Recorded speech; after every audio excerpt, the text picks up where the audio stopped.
Hello दोस्तों, स्वागत है आपका अपने चैनल जी के विद बड़वाल में।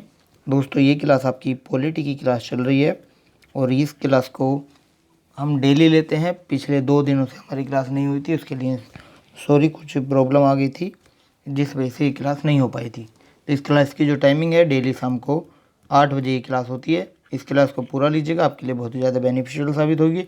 आज का जो हमारा टॉपिक है वो है शासन प्रणाली। क्या है? शासन प्रणाली आज का हमारा टॉपिक रहने वाला है। तो चलिए क्लास को शुरू करते हैं। जो नए आए हो चैनल को सब्सक्राइब कर बेल आइकन दबा देंगे ताकि आने वाली हर अपडेट आपको समय पर मिलती रहे। चलिए, क्वेश्चन है, निम्नलिखित में से कौन सा राज्य है का सबसे महत्वपूर्ण तत्व है? कौन है? ये हमारा संप्रभुता। क्या संप्रभुता है? ऑप्शन नंबर सी हो जाएगा इसका राइट आंसर। संप्रभुता इज द राइट आंसर। और राज्य के आवश्यक तत्व कितने होते हैं? 4 होते हैं। कितने? 4। पहला कौन सा होता है? पहला है जनसंख्या। क्या? जनसंख्या। याद रखेंगे, यहाँ संप्रभुता की जगह जनसंख्या भी आ सकता है। दूसरा हमारा है भूभाग। क्या है? भूभाग। और बात की जाए तीसरे की, तो तीसरा है सरकार। सरकार को हम शासन या सत्ता भी बोल सकते हैं, सरकार। और चौथे की बात की जाए तो चौथा हमारा है संप्रभुता। तो इसका राइट आंसर हो जाएगा हमारा ऑप्शन नंबर सी। संप्रभुता is the right answer. Option number C हो जाएगा आपका राइट आंसर। संप्रभुता इज द राइट आंसर। अगला क्वेश्चन हमारा है, भारत की संप्रभुता के संबंध में निम्नलिखित में से कौन सा कथन सही है? कौन सा कथन सही है? भारत राष्ट्रमंडल का सदस्य है। सही है। राष्ट्रमंडल की सदस्यता के कारण भारत की संप्रभुता कम हो जाती है। गलत हो जाएगा। तो इसका राइट आंसर हो जाएगा केवल फर्स्ट, यानी कि इसका ऑप्शन नंबर ए हो जाएगा इसका राइट आंसर। अगले क्वेश्चन पर हम चलते हैं। अगला क्वेश्चन हमारा है, भारतीय संविधान में किस प्रकार की शासन प्रणाली की व्यवस्था की गई है? किस प्रकार की? ये है संसदनात्मक। कौन सी? संसदात्मक प्रणाली की व्यवस्था की गई है भारतीय संविधान में। ऑप्शन नंबर सी हो जाएगा इसका राइट आंसर। अगला क्वेश्चन हमारा है, संसदात्मक शासन व्यवस्था में क्या? इसमें विधायिका की कार्यपालिका पर नियंत्रण होता है। ऑप्शन नंबर डी हो जाएगा हमारा यहाँ राइट आंसर। विधायिका का कार्यपालिका पर नियंत्रण होता है। अगला क्वेश्चन हमारा है, संसदीय व्यवस्था वाली सरकार वह होती है जिसमें क्या? देखिए, जिसमें क्या होता है? जिसमें सरकार संसद के प्रति उत्तरदायी होती है और उसके द्वारा हटाई जा सकती है। ऑप्शन नंबर बी हो जाएगा हमारे यहाँ राइट आंसर। अगला क्वेश्चन की बात की जाए तो अगला क्वेश्चन है, सर्वप्रथम संसदात्मक सरकार किस देश में आरंभ की गई? ये हुई थी किस देश में? ये हुई थी हमारी ग्रेट ब्रिटेन में। किसमें? ग्रेट ब्रिटेन यानी यूके के अंदर है। ऑप्शन नंबर ए हो जाएगा राइट आंसर। यूके की फुल फॉर्म होती है यूनाइटेड किंगडम, ये आपको ध्यान रखना। चलिए अगला क्वेश्चन हमारा है, भारतीय संसदीय प्रणाली ब्रिटिश संसदीय प्रणाली से इस बात से भिन्न है कि भारत में क्या? देखिए, भारत में वास्तविक और नाममात्र दोनों प्रकार की कार्यपालिका है। नहीं। सामूहिक उत्तरदायित्व की प्रणाली है। नहीं। द्विसदनीय विधायिका है। ये भी गलत हो जाएगा। न्यायिक पुनर्विलोकन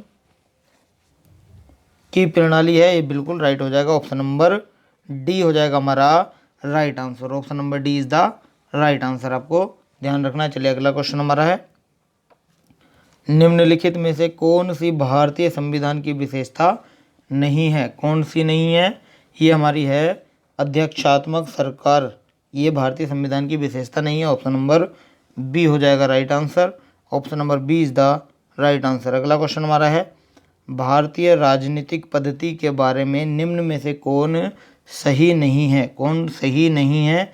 यह राष्ट्रपतीय पद्धति की सरकार सही नहीं है। ऑप्शन नंबर डी हो जाएगा आपका right answer. Option number D is the right answer. अगला क्वेश्चन हमारा है, भारत में संसदीय प्रणाली की सरकार है क्योंकि क्या? देखिए, भारत में संसदीय प्रणाली की सरकार है क्योंकि मंत्रिपरिषद लोकसभा के प्रति उत्तरदायी होता है। ऑप्शन नंबर यहाँ डी हो जाएगा आपका राइट आंसर। मंत्रिपरिषद लोकसभा के प्रति उत्तरदायी होता है। अगला क्वेश्चन हमारा है, संसदीय स्वरूप के शासन का प्रमुख लाभ यह है कि हमारा कार्यपालिका और विधानमंडल दोनों स्वतंत्र रूप से कार्य करते हैं। नहीं। यह नीति को निरंतरता प्रदान करता है और यह अधिक दक्ष है। क्या ये सही हो जाएगा? ये भी गलत हो जाएगा। नेक्स्ट, कार्यपालिका विधानमंडल के प्रति उत्तरदायी बना रहता है। ऑप्शन नंबर सी हमारा यहाँ राइट हो जाएगा। Option number C is the right answer. अगला क्वेश्चन हमारा है, भारत के संदर्भ में संसदीय शासन प्रणाली में निम्नलिखित में से कौन सा सिद्धांत संस्थागत रूप से निहित है? कौन सा है ये आपको बताना है। देखिए, मंत्रिमंडल के सदस्य संसद के सदस्य होते हैं, बिल्कुल सही है। नेक्स्ट है, जब तक मंत्रियों को संसद का विश्वास प्राप्त रहता है तब तक ही वे अपने पद पर बने रहते हैं, ये भी सही हो जाएगा। राज्य के अध्यक्ष ही मंत्रिमंडल का अध्यक्ष होता, गलत हो जाएगा। इसका राइट आंसर पहला और दूसरा होगा, यानी कि ऑप्शन नंबर ए हो जाएगा आपका right answer. Option number A is the right answer. अगले क्वेश्चन पर हम चलते हैं। अगला क्वेश्चन हमारा है, सरकार की संसदीय व्यवस्था के विषय में निम्नलिखित में से कौन सा वक्तव्य सही है? ये आपको आंसर करना है। विधायिका न्यायपालिका के प्रति जवाबदेह है, ये गलत होगा। विधायिका कार्यपालिका के प्रति जवाबदेह, ये भी गलत होगा। ऑप्शन नंबर सी हमारा है, विधायिका एवं कार्यपालिका दोनों स्वतंत्र हैं, ये इसका आंसर करेंगे सभी। राष्ट्रपति न्यायपालिका के प्रति जवाबदेह है। और ऑप्शन नंबर ई है हमारा, उपरोक्त में से कोई नहीं या उपरोक्त में से एक से अधिक। इसका राइट आंसर ऑप्शन नंबर ई हो जाएगा। Option number E is the right answer. Option number ई आपका राइट हो जाएगा। अगला क्वेश्चन हमारा है, देखिए अगला क्वेश्चन है, निम्नलिखित कथनों में से उस एक को चुनिए जो मंत्रिमंडल स्वरूप की सरकार के अंतर्निहित सिद्धांत को अभिव्यक्त करता है। इसका आंसर करेंगे सभी। ऑप्शन हमें दिए गए हैं, एक बार पढ़ लेते हैं। ऐसी सरकार के विरुद्ध आलोचना को कम से कम करने की व्यवस्था जिसके उत्तरदायित्व जटिल हैं तथा उन्हें सभी के संतोष के लिए निष्पादित करना कठिन है। क्या यह आंसर होगा? नहीं होगा। नेक्स्ट हमारा है, ऐसी सरकार के कामकाज में तेजी लाने की क्रियाविधि जिसके उत्तरदायित्व दिन प्रतिदिन बढ़ते जा रहे हैं। ऑप्शन नंबर सी है हमारा, सरकार के जनता के प्रति सामूहिक उत्तरदायित्व को सुनिश्चित करने के लिए संसदीय लोकतंत्र की एक क्रियाविधि। ऑप्शन नंबर सी हमारा राइट आंसर हो जाएगा। Option number C is the right answer. अगला क्वेश्चन हमारा है, राष्ट्रपति पद्धति में समस्त कार्यपालिका की शक्तियां निहित होती हैं। किसमें निहित होती हैं? ये निहित होती हैं राष्ट्रपति में। किसमें? राष्ट्रपति में निहित होती हैं। ऑप्शन नंबर ए हो जाएगा राइट आंसर। राष्ट्रपति इज द राइट आंसर। अगला क्वेश्चन हमारा है, भारत में राजनीतिक व्यवस्था के मूलभूत लक्षण हैं कौन कौन से?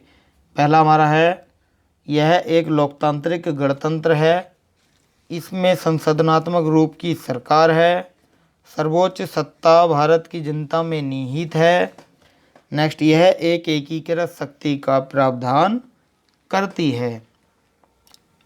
ये हो जाएगा गलत, यानी कि 1, 2 और 3, यानी 1, 2, 3 ऑप्शन नंबर बी हो जाएगा हमारा यहाँ राइट आंसर। अगला क्वेश्चन हमारा है, विचार आपको करना है, भारत एक लोकतांत्रिक राज्य व्यवस्था है, क्या ये सही है? बिल्कुल सही है। नेक्स्ट है, भारत एक प्रभुत्व सत्ता संपन्न राज्य है, भारत में लोकतांत्रिक समाज है, भारत एक कल्याणकारी राज्य है। चारों सही हो जाएंगे। इसका राइट आंसर हो जाएगा हमारा 1, 2, 3, 4 ऑप्शन नंबर डी आपका राइट हो जाएगा। अगला क्वेश्चन है, निम्नलिखित में से कौन सी विशेषता भारतीय राजतंत्र की नहीं है? कौन सी विशेषता नहीं है? ये हो जाएगी हमारी सत्तावादी सरकार। ऑप्शन नंबर डी हो जाएगा राइट आंसर। सत्तावादी सरकार इज द राइट आंसर। अगला क्वेश्चन है, केंद्र सरकार और राज्य सरकारों को प्राधिकार प्राप्त होता है, किससे होता है? ये होता है हमारा किससे? भारतीय संविधान से प्राप्त होता है। ऑप्शन नंबर ए हो जाएगा राइट आंसर। भारतीय संविधान से ये प्राप्त होता है। अगला क्वेश्चन हमारा है, निम्नलिखित कथनों पर विचार कीजिए और नीचे दिए गए कूट से सही उत्तर को चुनिए। अभिकथन है, भारत एक लोकतांत्रिक देश है। इसका कथन है, भारत का अपना एक संविधान है। इसका राइट आंसर करेंगे सभी। क्या होगा? देखिए, ये दोनों के दोनों सही हैं, लेकिन जो आर है, जो हमारा कथन है, वो ए की सही व्याख्या नहीं करता। तो इसका राइट आंसर हो जाएगा हमारा ए और आर दोनों सही हैं और ए की सही व्याख्या, देखिए ए और आर दोनों सही हैं, लेकिन आर ए की सही व्याख्या नहीं है। ऑप्शन नंबर बी हो जाएगा आपका राइट आंसर। अगले क्वेश्चन पर हम चलते हैं। अगला क्वेश्चन है, निम्नलिखित में से कौन सुशासन की विशेषता नहीं है? कौन नहीं है सुशासन की विशेषता? ये हमारी है लाल फीता शाही। ऑप्शन नंबर डी हो जाएगा राइट आंसर, लाल फीता शाही। अगला क्वेश्चन हमारा है, कल्याणकारी राज्य वेलफेयर स्टेट का उद्देश्य है क्या? इसका उद्देश्य है हमारा क्या? कमजोर वर्गों के कल्याण का प्रबंध करना। ऑप्शन नंबर बी हो जाएगा इसका राइट आंसर। अगला क्वेश्चन हमारा है, राज्य हर जगह है, यह अंतराल शायद ही कोई छोड़ता है, यह वक्तव्य किस धारणा की व्याख्या करता है? किसकी करता है? इसका राइट आंसर हो जाएगा हमारा कल्याणकारी राज्य। ऑप्शन नंबर ए हो जाएगा इसका राइट आंसर, कल्याणकारी राज्य इज द राइट आंसर। अगला क्वेश्चन हमारा है, निम्नलिखित में से कौन सा एक भारतीय संविधान का दर्शन नहीं है?